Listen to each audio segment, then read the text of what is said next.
আমরা মনে করি যেই ধরনের গণহত্যা বাংলাদেশে আওয়ামী লীগ দলীয়ভাবে সংগঠিত করেছে এবং আপনারা দেখেছেন যে জাতিসংঘের যে মানবাধিকার রিপোর্ট এসেছে আন্তর্জাতিকভাবে এই গণহত্যা যে আওয়ামী লীগ ঘটিয়েছে তা স্বীকৃত এবং ডকুমেন্টেড।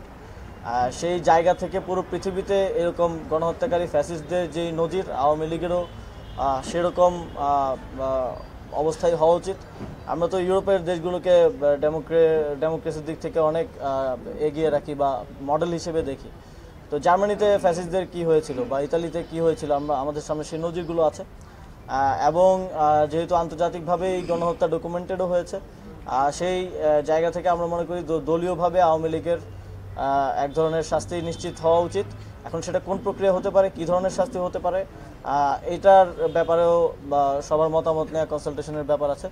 দেখুন, যারা গণহত্যার সাথে জড়িত এবং বিভিন্ন সময়ে বিগত ফ্যাসিবাদের সময়ে জনগণের বিরুদ্ধে বিভিন্ন ধরনের কার্যক্রমে জড়িত ছিল তাদের অধিকাংশই তো এখন পলাতক অবস্থায় আছে এবং গণহত্যার সাথে যারা জড়িত তাদের ব্যাপারে মামলা আছে বিধায় তারা পলাতক অথবা জেলখানায় রয়েছে।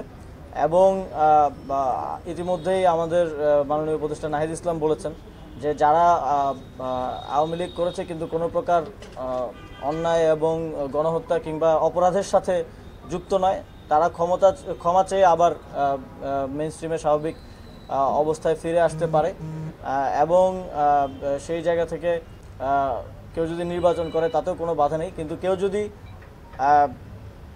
কেউ যদি কনভিক্টেড থাকে, এই গণহত্যার সাথে জড়িত থাকে, তাহলে তাকে কোনোভাবেই নির্বাচনে আসতে দেয় না।